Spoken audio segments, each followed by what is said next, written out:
I wanted to jump away from review for a brief discussion or a good discussion, perhaps, of a guy that is missing from the main event picture, noticeably so. Ricky Starks, and we've seen, if anybody out there watching this follows the dirt sheets as they're called, there have been. I mean, we've seen Ricky Starks interviewed a few times, and he's expressing his displeasure with how he's been handled or not handled. He's saying, at least publicly, that he's not even hearing from Tony Khan. He's not hearing from anybody inside AEW. Yet we also read that he was backstage at Full Gear, and so that says something. If he's allowed backstage, that's something. But he hasn't been on TV since March. He's not injured.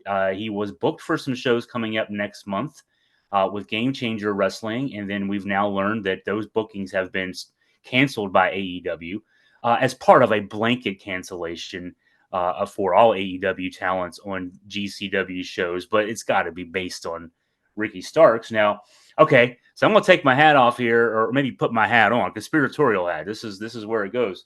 Okay, so could that be just okay? We haven't had anything to do with Ricky Starks in a while.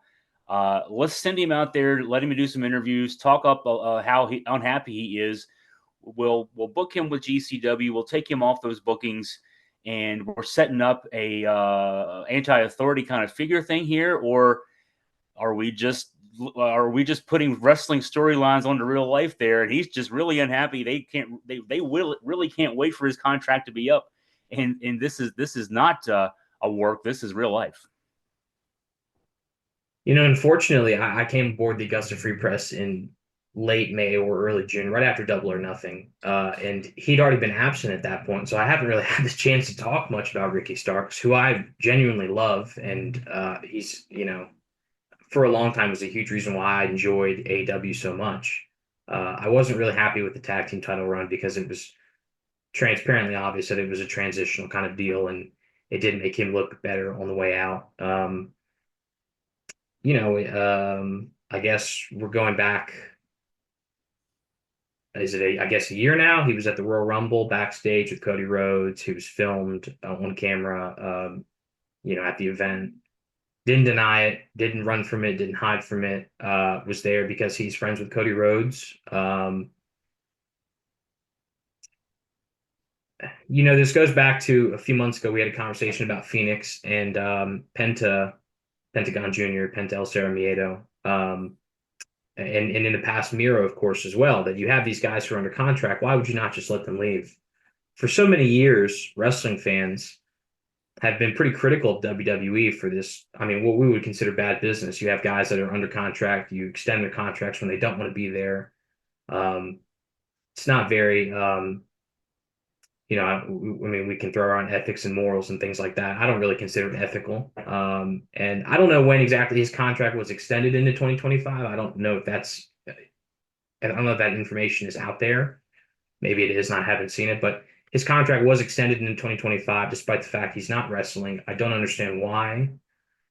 And I don't think this is an angle. I think this is very real life. I think he's hesitant to say why because he's afraid of legal ramifications of saying things like that. But I mean, he wasn't just talking to a dirt sheet. Chris Van Fleet, who he did his interview with, is a Hollywood insider, someone who interviews actors. He's not just a wrestling guy. So it's not like he went to Dave Meltzer or Brian Alvarez and expressed his displeasure with the company. It's unfortunate because I think this guy could be a pillar of AEW, and he's had great matches, is obviously incredible on the microphone. And I always go back to that feud he had with MJF at Winners Coming 2022. That was just phenomenal. And it always seemed like to me, you got to loop back around to that because those promos were so great. I mean, they almost did 1 million views on television on a promo leading up to that event just because they're so great on the mic together. It's unfortunate, but I feel like he's probably WWE bound when his contract's up.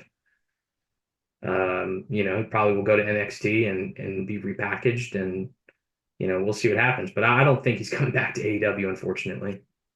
I remember I was a big fan of his uh, cut short feud with CM Punk, and that was cut short because CM Punk got released, and that was terrible timing for Ricky Starks. That was going to elevate the heck out of him. Mhm. I've enjoyed his work since his days on Billy Corgan's NWA. First seeing him in, yeah, I would much rather see him in the main event picture. I've expressed that I'm not a big fan of Darby Allin being in the main event picture in AEW. I would love to see Ricky Starks up there. I see him and Daniel Garcia as two guys who are potential future pillars, in addition to MJF, guys who are could be homegrown talents. But yeah, they seem like they've pushed him away, no doubt, Ricky Starks. So